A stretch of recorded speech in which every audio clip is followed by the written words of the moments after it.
Olá, estamos de volta com Frente a Frente, que recebe hoje o ministro do Meio Ambiente, Ricardo Salles.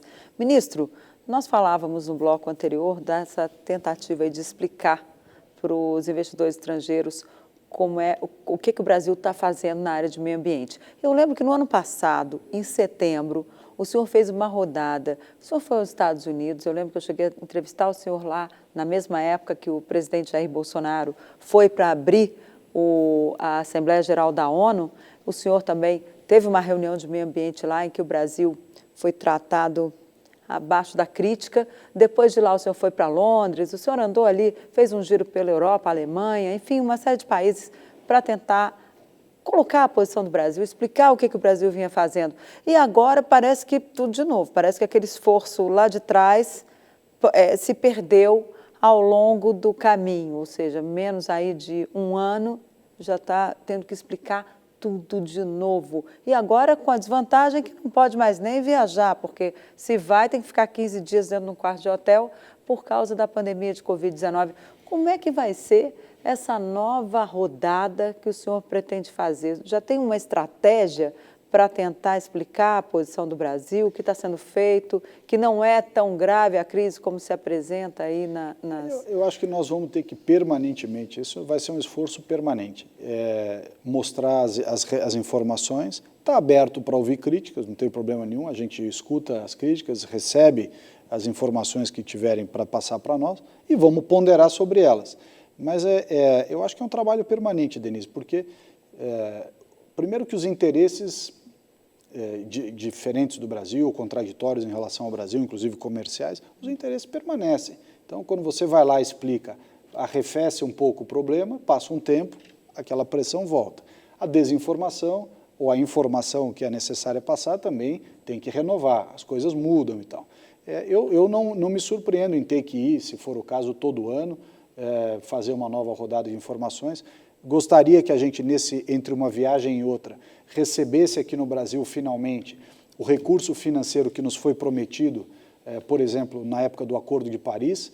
Em 2015, quando assinou o Acordo de Paris, havia uma promessa dos países ricos para com os países em desenvolvimento, inclusive o Brasil, de que a partir de 2020 viriam 100 bilhões de dólares para a gente, para os países em desenvolvimento, e o Brasil, evidentemente, tem uma boa parcela disso, para a gente cuidar das nossas ações relativas ao Acordo de Paris. Até agora, nada. Então, eu acho que se a gente começar a receber também recursos para poder investir pesadamente, pagar serviço ambiental, melhorar a qualidade de vida das pessoas, também haverá menos desrespeito ao meio ambiente. Porque o ministro Paulo Guedes disse bem, quando foi a Davos o ano passado, que um dos maiores inimigos do meio ambiente é a miséria. Quando você tem uma situação de miséria, de pobreza muito grande, tratar de meio ambiente fica em segundo lugar para essas pessoas. Então, nós temos que dar condições... A sobrevivência na frente. A sobrevivência vem em primeiro lugar, exatamente. Agora, ministro, o senhor disse uma frase aqui que eu acho muito importante. Eu aprendi aqui nas coberturas diárias de que empresários não querem ajuda do governo. Em primeiro lugar, é segurança jurídica, normas, regulamentação. Segundo, aí vem crédito e tal. É geralmente nesta ordem. E o Brasil, o senhor disse bem, tem uma insegurança jurídica muito grande. O senhor pretende encaminhar alguma mudança no Código Florestal, no arcabouço jurídico, para facilitar ou dar vamos dizer, colocar o Brasil mais atrativo? Olha, isso é um esforço permanente, Zé Maria, pelo seguinte, você colocou bem, a insegurança jurídica é o principal fator de dissuasão dos investimentos. Eu costumo dizer que, o capital é muito covarde. Ele não quer insegurança, né? Ele encara qualquer problema, menos a insegurança, a falta de previsibilidade. E todas as áreas têm esse problema, o meio ambiente não é diferente. Agora, o meio ambiente tem critérios diferentes. Você não tem... Porque todo mundo acha que o meio ambiente é um entrave, né? Não deveria ser. Mas não, o problema é assim, realmente essa falta de equilíbrio acaba permitindo que se rotule a questão ambiental como um entrave. Quando, na verdade, não é um entrave, é um vetor importante de análise que todos devem considerar, até porque um bom ambiente, um meio ambiente equilibrado, etc., aproveita a todos. Aquele que investe, aquele que trabalha, aquele que vive, aquele que está a passeio. Então, não deveria ser um tema de discussão. Essa imagem de entrave está mudando no mundo também, né, ministro? Eu lembro numa live essa semana, o presidente do Banco Central dizendo que hoje em dia as empresas e os investidores, o mercado, leva em conta a sustentabilidade, que isso passou a ser palavra de ordem nos investidores. Então, o Brasil tem que... Ele até disse que o Brasil tinha que ter uma sinalização mais clara nessa área. O presidente da Câmara também discursou na mesma linha. Qual é essa sinalização que o senhor pretende dar para que os investidores digam, pô, agora vai? Veja, o equilíbrio nessa hora ele é muito importante. Vou citar um exemplo. A lei do licenciamento ambiental está na Câmara. De novo, a exemplo da MP 910, que foi rotulada de grilagem, essa está sendo rotulada como a MP do Libera Geral. Não tem nada de... o projeto de lei do Libera Geral não é nada disso. Quem tenta licenciar empreendimentos vê como demora, como muitas vezes o técnico que tinha que estar se dedicando, o técnico governamental, seja do município, do estado ou do próprio governo federal, tinha que estar se dedicando às questões de maior complexidade, ele está perdendo tempo analisando coisas que não têm praticamente nenhuma relevância. Por quê? Tinha que ser sim ou não, né? Porque assim, você tem um modelo de simplificação daquilo que é simples e, portanto, mais dedicação àquilo que é complexo.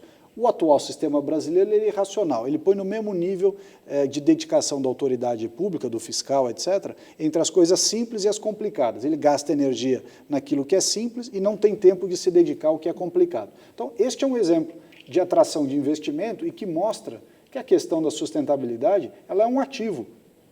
Então, você olha, aqui no Brasil pode investir que a gente segue a lei. Mas qual lei? Uma lei que é racional, uma lei que tem bom senso, que tem transparência, que tem celeridade. Demora não é sinônimo de qualidade na análise ambiental. Ao contrário, está aí o exemplo do linhão de transmissão de energia elétrica entre Boa Vista e Manaus, que até hoje, passados 10 anos, não tem linha de transmissão de energia elétrica. O estado de Roraima é um estado que está fora do Sistema Nacional de Energia Elétrica no Brasil. Por quê? Porque não deixa construir o linhão. Resultado, o estado de Roraima teve que construir termoelétrica, porque cada vez que cai energia que abastece a Roraima é Venezuela. Cada vez que cai energia vindo da Venezuela, tem que ligar a termoelétrica, ou seja, queimar óleo diesel, porque não deixaram construir o linhão. Quer dizer, é uma coisa irracional, né? Agora, isso é importante, mas veja bem, ministro, hoje o padrão de consumo de energia do mundo está mudando, né? Eu vejo, por exemplo, que aqui no Brasil cresceu muito a produção de energia, energia solar e mesmo a eólica, né? Está chegando já, eu acho que já está nos 30%, não é isso? Está, 32%. 30%. É muito. Para um país que tinha o orgulho de fazer uma produção hidrelétrica que é limpa também, né? Como é que é a previsão daí para frente, ministro? Porque estão reclamando os distribuidores de energia de que esse subsídio que se dá à produção da energia nas casas e nas fazendas de produção de energia solar, isso está prejudicando o sistema. Veja, no mundo ideal, todos os sistemas deveriam trabalhar sem subsídio. Isso. Subsídio é para você corrigir uma imperfeição do mercado ou daquele modelo regulatório, que na ausência do subsídio ou do incentivo não sobrevive, até que essa política pública, seja ela qual for. Mas é que o subsídio foi dado lá atrás, né? Agora que chegaria a época de acabar. Tá, mas quando você prevê um incentivo, é para que um determinado modelo fique robusto e em algum momento ele se livre do subsídio. Sozinho. Se você tem um modelo que para sempre ele terá que ter subsídio, é porque alguma coisa na formulação do modelo está mal colocada. Na parte de energia distribuída, né, que você produz ali, é a mesma coisa. Se você tem um modelo que tributa, o problema é que o Brasil, na parte tributária, por exemplo, você tem uma série de distorções. Você tributar a própria pessoa que colocou uma placa fotovoltaica na sua própria casa para economizar, é o fim da picada. Mas então, é o que está se querendo fazer. Na verdade, é acabar com o subsídio, né? Não, para acabar com o subsídio, você tem que deixar de... alguém vai ter que pagar essa conta. Mas é que hoje existem fazendas com grande produção de energia. Tem vários. A eólica é a mesma coisa. Aliás, a eólica tem uma história interessante, né? Fernando de Noronha tinha uma torre de energia eólica. Mandaram desligar a torre de energia eólica porque uma torre de energia eólica foi classificada como risco à migração de pássaros. Então, desligaram a energia eólica, a única torre daquele ventilador que tinha em Noronha, e ligaram uma usina a diesel para gerar energia na ilha. Quer dizer, Enfim, o fato é que toda essa questão do arcabouço regulatório, se você não tiver uma estratégia clara e que passa, inclusive, pela questão da tributação, o Brasil é caos nisso daí, você não vai ter, na parte do lixo, que nós falávamos no começo do programa, para viabilizar unidades de geração de termoelétrica no Brasil, a partir do resíduo sólido, né, o RSU, resíduo sólido urbano, é preciso que haja garantia da compra de uma parte dessa energia produzida Desculpe insistir, mas o senhor é contra ou a favor ao fim do subsídio? Eu acho que o subsídio, se ele não tiver um modelo claro de atingir a sua autossuficiência, o subsídio não se justifica. O subsídio tem que ter dito, eu vou dar um subsídio, se essa conta toda aqui ela faz sentido, nós daremos subsídios até o momento em que o mercado se estabilize. Se há uma necessidade de permanentemente ter subsídio, é porque alguma coisa nessa equação está errada.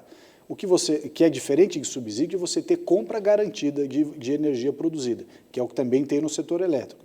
Você obrigar as empresas de transmissão de energia, geradores, etc., a comprarem parte da sua energia elétrica de fontes renováveis, de diferentes matrizes. Você pode ter a fonte renovável eólica, fonte renovável solar, a biomassa, que no Brasil é super importante. Você tem, por exemplo, o bagaço da cana sendo utilizado para gerar bioenergia. Então, mas aí é diferente de subsídio. Aí você garantir que uma parcela do mercado adquira. Qual é o argumento do outro lado? Não, mas essa energia no mercado livre cai. Eu não sou obrigado, não posso ser obrigado a comprar energia solar mais cara. Bom, mas aí é uma questão de previsibilidade do mercado. Aí é questão de uma espécie de cota de energia. A cota de energia não é errado. Por quê? Porque você está garantindo que algumas matrizes energéticas que em oscilações de mercado não seriam competitivas, mas você garante a fonte alternativa. Ela é importante. Na época da crise hídrica, por exemplo, que nós tivemos reservatórios com pouca água, né, que você teve que ligar ou termoelétrica ou usar mais fotovoltaica ou eólica, por que foi importante ter uma matriz diversificada da fonte de energia? Porque você não podia depender só da energia hidrelétrica. Então, se você não tivesse mantido as alternativas, a hora que você precisa acionar uma fonte alternativa de energia, você não tem. É diferente de subsídio. Cota é uma coisa, subsídio é outra. Ministro, nosso tempo está quase acabando. Eu queria que o senhor entrasse um pouquinho nessa questão. Eu lembro que lá em Nova York, numa entrevista que eu fiz com o presidente Jair Bolsonaro, ele defendeu que os índios pudessem garimpar, plantar. Como é que está isso? Vai se mudar essa lei ou isso aí é um assunto muito delicado que pode gerar mais problemas do que soluções para o país? O assunto é delicado, mas a primeira pergunta que eu faço é o seguinte, o índio é brasileiro como nós ou não? Porque se o índio é um brasileiro de segunda classe, que não tem direito a ter opinião e escolha própria, a gente pode continuar tratando o índio como alguém que não pode escolher por si só o que ele quer fazer. Então a primeira discussão é o seguinte, qual é o status que nós vamos dar para o índio? Brasileiro ou um sub-brasileiro? Se ele é um brasileiro, ele tem direito a escolher o que ele vai fazer, com a terra que ele vive, qual é a atividade econômica que ele quer fazer, se ele quer viver isolado, se ele quer ser incorporado à sociedade. Então, a primeira discussão que esse assunto requer é enfrentar de maneira... O senhor acha que o índio tem condições de fazer essa escolha? Claro que tem, claro que tem. Claro, eu não acredito nessa história de hipossuficiência, de ter um órgão público, né, que essa é a cabeça do burocrata. O burocrata acha que determinadas estruturas governamentais são o modelo ideal de decisão. No caso do índio, a FUNAI decide pelo índio melhor do que ele próprio decide para ele mesmo. Eu não acredito nessa teoria. Mas já foi feito, vai ser feito um plebiscito. Não, aqui tem questões constitucionais, você tem dispositivos ali na Constituição de 88, tem normativos internacionais, tem pressão de entidades estrangeiras que ganham muito dinheiro, inclusive, para ficar se colocando no papel de intermediário dessa relação entre governo e índio, entre sociedade e índio, quer dizer, é um grande business também, né? Muita gente ganha muito dinheiro com isso daí. Então, a gente precisa botar a bola no chão, discutir de maneira serena, madura, e aí propor soluções. Ministro, como última pergunta aqui, eu queria perguntar se é fácil trabalhar com o presidente Bolsonaro? A gente viu ali aquela reunião ali, ele nervoso daquele jeito, cheio de palavrões. Né? Eu acho fácil pelo seguinte, ele é muito sincero. Ele é uma das pessoas mais transparentes que eu conheço. Se ele está bravo com você percebe que ele está bravo com você. Se ele está feliz, certeza. ele está feliz. Se ele gostou da tua proposta, ele vai dizer, ó, grande proposta. Se ele não gostou, falar, porcaria de proposta que você está trazendo. Mas como é que é? Antes das decisões, E aí, como é que é isso aí? Ele tem muitos anos de experiência como parlamentar. Certo. Ele já 28 anos já passou por vários Congresso. assuntos. É uma pessoa que tem muita experiência. Ele tem uma intuição, tem uma visão. Ele fala a linguagem do povo, que é muito importante. Ele sabe o que a população quer, ele fala a linguagem do povo, ele é autêntico. As pessoas percebem que ele é verdadeiro. Ele não faz discurso, não dissimula suas opiniões. Isso facilita a relação. Porque você tem ali uma pessoa que, olha, você vai levar uma ideia, você pode até levar uma chacoalhada ali, não gostou, mas também passou. E a relação com os militares no governo? Eu acho, olha, os militares cumprem um papel importante, que para além da formação do corpo militar brasileiro, que é muito boa, etc., tem um senso de pátria, né, de nacionalidade, de patriotismo, etc., que se perdeu muito no Brasil nos últimos anos. Isso acabou sendo preservado no meio militar. Então, quer dizer, você tem pessoas que têm bom treinamento, que têm um senso de dever para com a pátria, têm um senso de missão das coisas que eles estão fazendo, então agrega muito no governo. E há um preconceito enorme. Outro dia, acho que foi ontem ou anteontem, alguém falou, não, porque vamos contar quantos militares tem no governo. E o general Ramos falou, bom, então vamos contar também quantos engenheiros, quantos advogados, quantos médicos.